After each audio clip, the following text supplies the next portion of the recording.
So today I'm going out, going up on Dartmoor to do some drawings and to gather some information in order to make painting. This is a particular process that I enjoy. You spend a lot of time, sometimes up to as much as 90% of the total time of making a painting is the collecting and distilling information, trying to find the essence of the place, which is always enjoyable. Making the painting itself can be a struggle, but being open to nature and wandering through the environment is generally very pleasurable for me.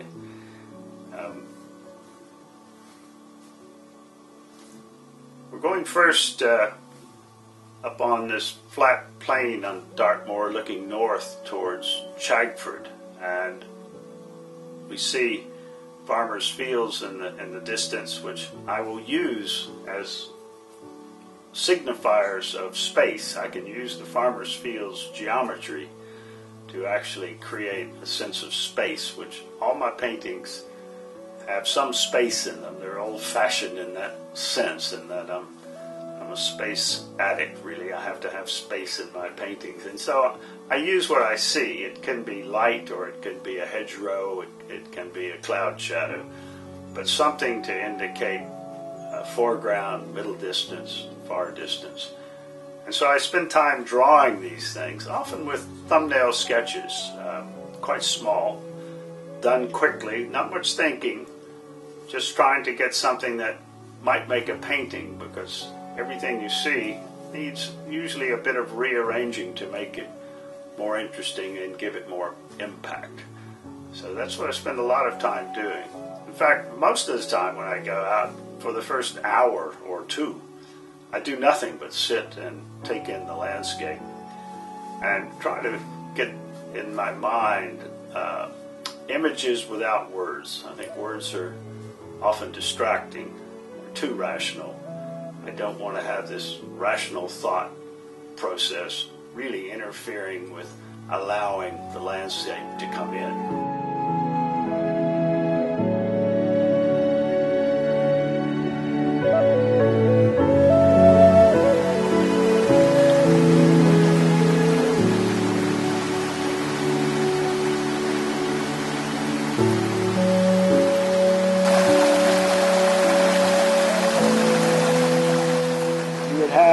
Natural big area, smaller, and just take your eye right down there above this little waterfall here. So you'd have a nice design where the water's going like this, and your eye's going like that, just dropping over. So that would make this a square painting.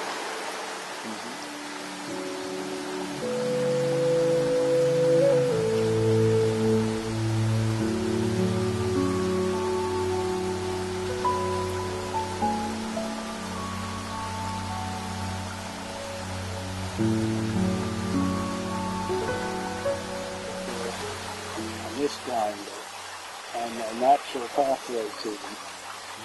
I can build the painting on that and use filter paint. So it's a starting point. Already I'm starting to design what I see and make a structure out of nature.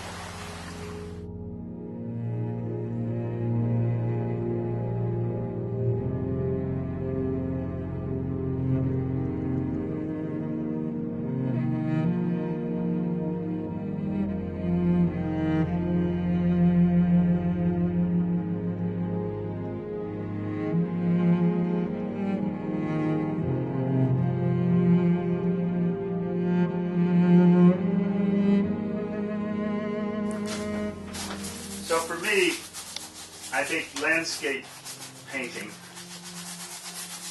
that is good landscape painting, not sentimental painting, is about what it feels like to be in the landscape as much as what it looks like. that's what I'm trying to do in my work, is express almost the inexpressible. At least you can't use words, or I can't. It's what David Bomberg said, you're looking for the spirit in the mass. And that's what we're trying to do, is to make a picture that's as much about my experience as about the place itself as a depiction. I'm not really interested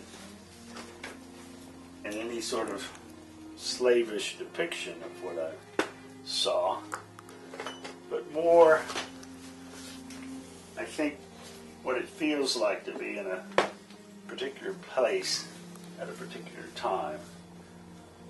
So, emotions of space and time, which are quite personal and fleeting emotions. I'm trying to capture those fleeting emotions. Of course, I'm aware that other people are not necessarily interested in what I was feeling. I don't expect them to be. So at the same time, I'm trying to make a catalyst. That is, an image that might provoke some emotional response in the viewer. Because I think, just as an artist wanders through a landscape and perhaps sees things that other people don't see, the viewer brings their own feeling, emotion, experience, etc. to the painting. So they're actually making the painting again for themselves in a certain way, which I couldn't predict, but intentionally I'm trying to make it ambiguous enough so they can do that.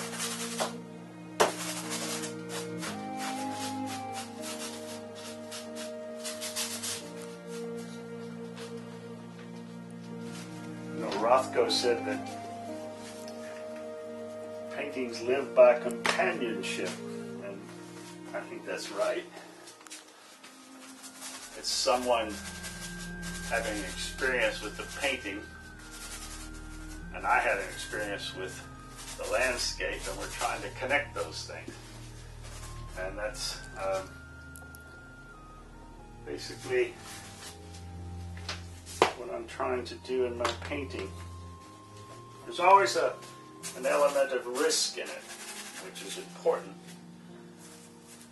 because being open to chance and being open to risk is where the tension comes from, which makes the painting interesting. But of course, if you take a chance, you have risk. Sometimes it fails. And when that happens, painting falls apart. But that's a necessary element, I think, to make it work. Yeah.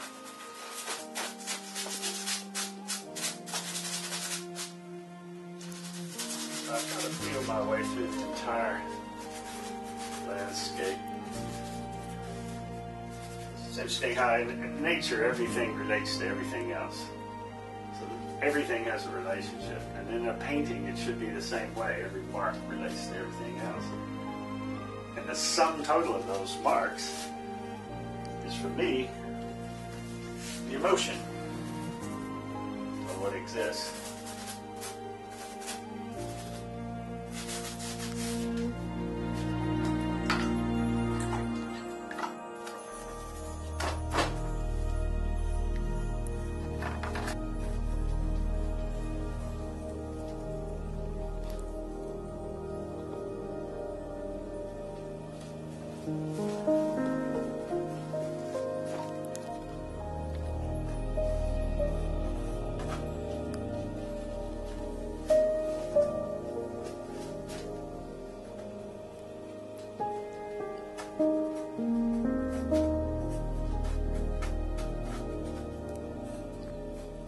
in trying to get the feel for the geological forces that created this valley.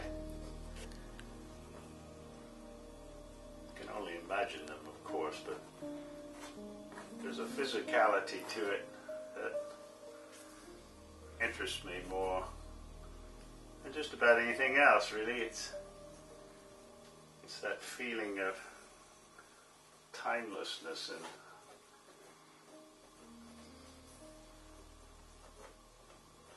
unknown, unknowable force. So trying to get that essence of energy back in the picture.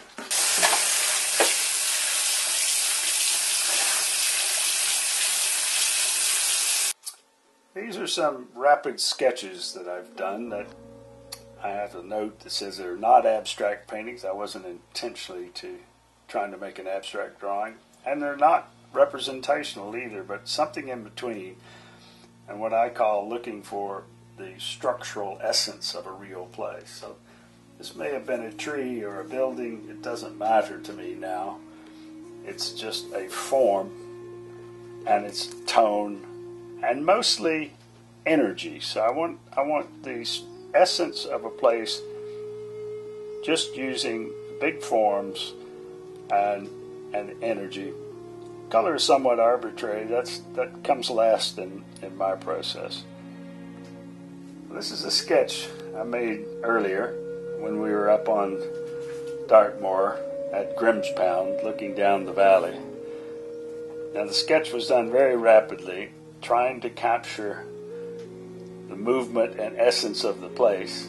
What struck me was it was a nice sunny day, the sun was directly overhead, and this farmer's field had just been cut, probably hay, and it was bright yellow. So I put that in my drawing as a potential focal point.